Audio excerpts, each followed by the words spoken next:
देखो बच्चों, हमने यहाँ तक कल पढ़ लिए थे। अब उसके बाद आगे आज हम लोग यहाँ से पढ़ते हैं गणराज्य। हमारे देश में लोकतंत्र के साथ साथ गणतांत्रिक प्रणाली प्रचलित है।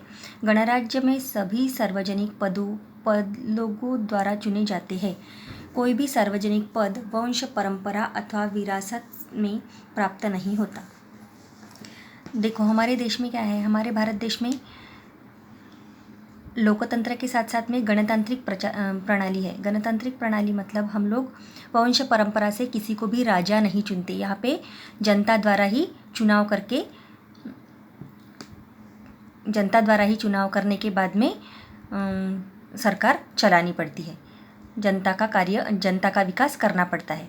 इसके लिए संविधान में बताए हुए जो कायदे हैं, जो कानून है, उसके हिसाब से ही हमको कार्य करना अनिवार्य होता है।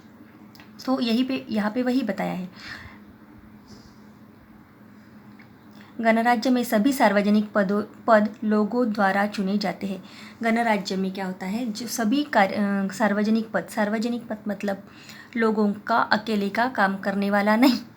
सार्वजनिक मतलब सब मिलके जो कार्य किया जाता है, वो अगर कार्य करना है, सार्वजनिक पद है, तो उसको लोगों द्वारा चुना जाता है। नगर सेवक, अगर खासदार, आमदार, इनका अगर चुनाव करना है तो वो नागरिकों द्वारा ही चुनाव करना पड़ता है। हम लोग करते हैं ना 5 साल में नगर सेवक का चुनाव करते कि नहीं, कारपोरेटर का चुनाव करते हैं। कारपोरेटर चुन के देने के बाद में वो क्या करते हैं, हमारे बस्ती का विकास करते हैं, है ना।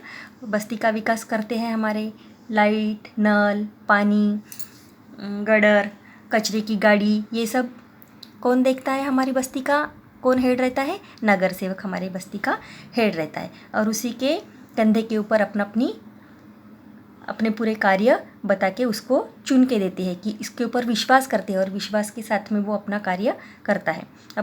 वो कार्य करने के लिए उसके ऊपर विश्वास करते हैं और उसको चुन के देते हैं। अकेले चुन के देते हैं क्या, नहीं, सार्वजनिक रूप में सब मिलकर। कोई भी सार्वजनिक पद वंश, परंपरा अथवा विरासत से प्राप्त नहीं होता। सार्वजनिक पद जो है वो विरासत से या सार्वजनिक वंश परंपरा से नहीं मिलता। लोग उसको बदल सकते हैं। अगर कोई आदमी का कार्य अपने को पसंद नहीं है, वो अगर अपने बस्ती का विकास नहीं करता है, तो अपन क्या करते हैं, अगले चुनाव में उसको गिराते हैं कि नहीं, गिराते हैं ना। क्योंकि अपन उसके ऊपर विश्वास किया था पहली बार, पर विश्वास करने के बाद में अगर उसने अपने मनचाहे मनपसंद कार्य नहीं किए, विकास नहीं किया, तो हम क्या करते हैं, सब मिलके उसको गिराने की कोशिश करते हैं। तो वंश परंपरा से है क्या, वो नहीं, हम लोग किसी दूसरे आदमी को या दूसरे नागरिक को चुनते हैं, ठीक है। तो वो राजा है क्या वहाँ का, कि हम लोग वही उसी को चुन के देंगे, नहीं। वंश परंपरा से मतलब एक ही घर से है क्या, वो एक ही खानदान से है क्या, एक ही घर से है क्या, नहीं। पापा, फिर उसके बाद में उसका लड़का, उसके बाद में उसका नाती, ऐसे चलता है क्या, नहीं। हम लोग वंश परंपरा से अथवा विरासत से यह सार्वजनिक पद प्राप्त नहीं होता। राष्ट्रपति, प्रधानमंत्री, राज्यपाल, मुख्यमंत्री, महापौर मतलब मेयर, सरपंच जैसे पद सार्वजनिक पद है। सार्वजनिक पद मतलब कौन से, अब देखो यहाँ पे बताए हैं आप लोगों को। राष्ट्रपति सार्वजनिक है, सब लोगों की विकास की जिम्मेदारी राष्ट्रपति के ऊपर है ना, सब नागरिकों की, देश के नागरिकों, है ना। उसके बाद में प्रधानमंत्री, अपन देख ही रहे हैं प्रधानमंत्री जी का कि कौन से अपने ऊपर कैसे कैसे ध्यान दे रहे हैं ना। तो उसके बाद में राज्यपाल, मुख्यमंत्री, राज्यपाल, ये शब्द जो है ये आप लोगों को मालूम है। उसके बाद में महापौर, अपने यहाँ पे देख रहे हैं ना अपन, संदीप जोशी जो है वो मेयर है, और वो अपने नागपुर का कैसा विकास कर रहे हैं, लोगों के ऊपर कैसा ध्यान दे रहे हैं। अभी कोविड चल रहा है, तो कोविड में वो जनता की सेवा करने के लिए किसको ज़बरदस्ती कर रहे हैं, है ना।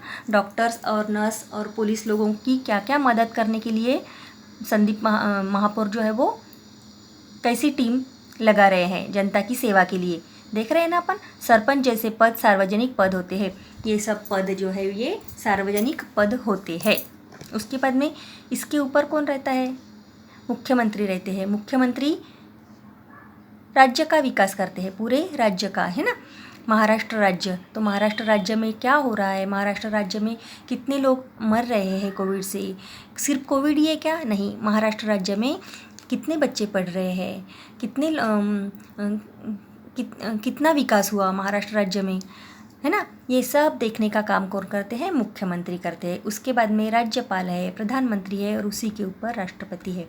ये सब मिलकर कैसे करते हैं? अपने भारत के विकास के लिए मिलजुल कर कार्य करते हैं।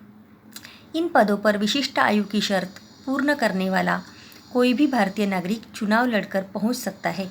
अब ये पद पर जाने के लिए ऐसा सोचना नहीं है कि ये पद पे इनके घर के लोग ही जाएंगे, इनके ही घर के लोग जाएंगे क्या? पापा के बाद में बेटा, बेटा के बाद में पोता, ऐसा जाएंगे क्या? नहीं।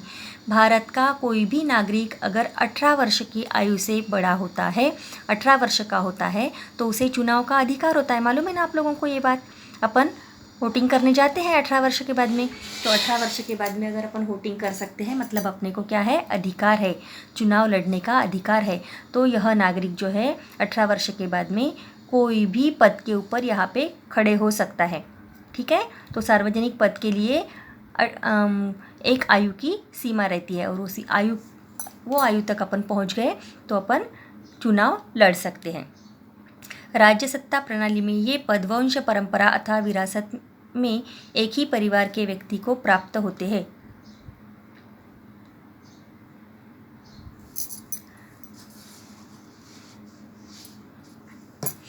उद्देशिका द्वारा सभी भारतीय नागरिकों को 3 मूल्यों न्याय, स्वतंत्रता और समता को और उसके अनुसार आचरण करने का कानून बनाकर उन मूल्यों को प्रत्यक्ष व्यवहार में उतारने का आश्वासन दिया जाता है। अब संविधान में बताया गया है, उसके अनुसार क्या करना है? सभी भारतीय नागरिकों को 3 मूल्य बताए जाते हैं। भारतीय नागरिकों को मूल्य बताए जाते हैं। क्यों बताए जाते हैं? कि काम अच्छे से चलना चाहिए, इसलिए। सब जिम्मेदारी गवर्नमेंट की या सरकार की रहती क्या? नहीं, कुछ जिम्मेदारी जो है वो नागरिकों को भी रहती है। तो देखो क्या है? न्याय, स्वतंत्रता और समता और उनके अनुसार आचरण करने का कानून बनाकर उन मूल्यों को प्रत्यक्ष व्यवहार में उतारने का आश्वासन दिया जाता है। ये नागरिकों को आश्वासन दिया जाता है। स्वतंत्रता है तो कुछ भी करेंगे क्या? नहीं। तो दिया जाता है, आश्वासन दिया जाता है। इन मूल्यों के अर्थ हम समझेंगे। ये जो मूल्य है इसके हम अभी अर्थ समझेंगे। न्याय का अर्थ होने वाले अन्याय को दूर कर सभी को उनकी प्रगति हेतु अवसर प्राप्त करना है। न्याय का क्या अर्थ है? अन्याय को दूर करना है और प्रगति के लिए आगे बढ़ना है, अवसर देना है। सभी सभी का कल्याण होगा, इस दृष्टि से उपाय योजना करना ही न्याय को प्रस्थापित करना है। तो ये जो लोग हैं, राष्ट्रपति, प्रधानमंत्री, राज्यपाल, मुख्यमंत्री, महापौर, ये सब क्या करते हैं? नागरिकों का कल्याण होने के लिए विविध उपाय योजना करते हैं, विविध कानून बनाते हैं और विविध कानून बनाने के बाद में विविध लोग मिलकर उसकी जनता की प्रगति के लिए कार्य करते हैं। उद्देशिका में न्याय के 3 भेद बताए गए हैं। वे इस प्रकार है। सामाजिक न्याय, व्यक्ति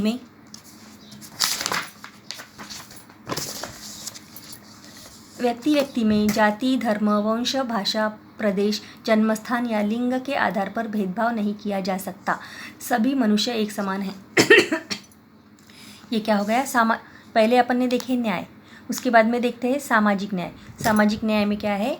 कोई भी जाति का, धर्म का वहाँ पे उपयोग नहीं करेंगे। कोई भी दूसरे धर्म का हो वहाँ पे भेदभाव नहीं करेंगे। सबके साथ में एकजुटता से ही कार्य करेंगे।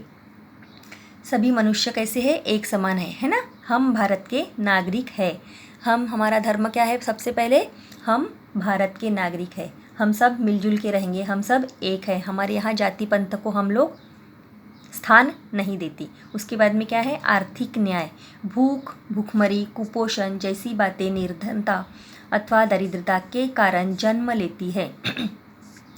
भूखमरी, कुपोषण जैसी बातें निर्धनता अथवा दरिद्रता के कारण जन्म लेती है। जिसके पास में पैसे नहीं है, जो निर्धन है, जिसके पास में कुछ भी धन नहीं है, वो क्या हो गए? अपने आप गरीब हो गए। वो क्या हो गए अपने आप गरीब, और गरीबी के कारण लोगों को क्या होता है, कुपोषण होता है, भूखमरी होती है, भूख लगती है पर खाने को कुछ नहीं मिलता है, दरिद्रता के कारण जन्म लेती है। तो ये निर्धनता को हटाने के लिए हमारी सरकार क्या करती, कार्य करती है। लोगों को भूखे नहीं रहना चाहिए, इसलिए हम लोगों को सरकार क्या देती है, गरीब लोगों को राशन देती है। अब स्कूल में आने के बाद में बच्चों का कुपोषण नहीं होना चाहिए, इसलिए क्या देते हैं, दाल चावल बांटती है ना। तो हमारा कुपोषण होता है क्या, यहाँ पे सब बच्चे आते हैं, सभी धर्म के सभी पंथ के बच्चे स्कूल में पढ़ने के लिए आते हैं, पर उनको भूखे रखते हैं क्या, नहीं, सबको समान रूप से ही हम लोग उनको खाना देते हैं। उसी प्रकार देखो,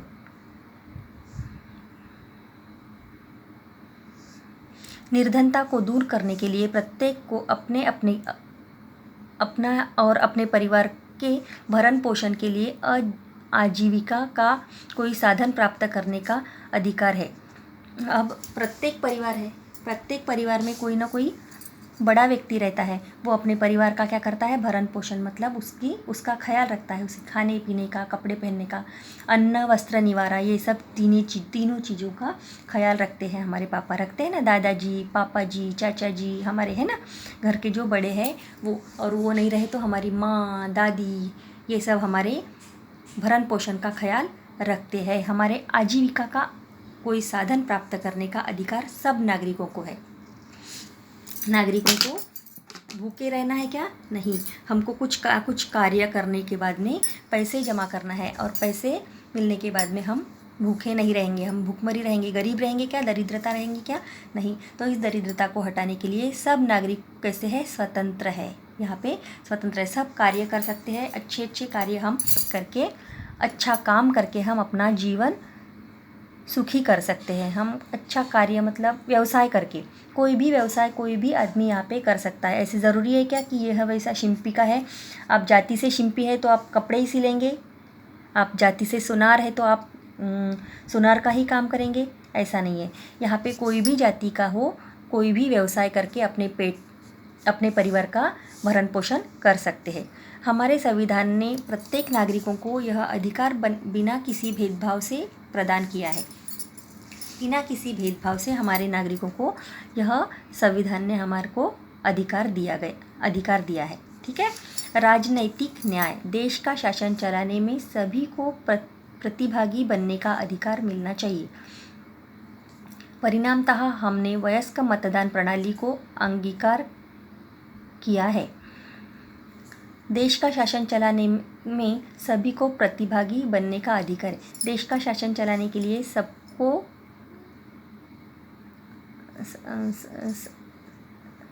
अधिकार मिलने चाहिए, है ना।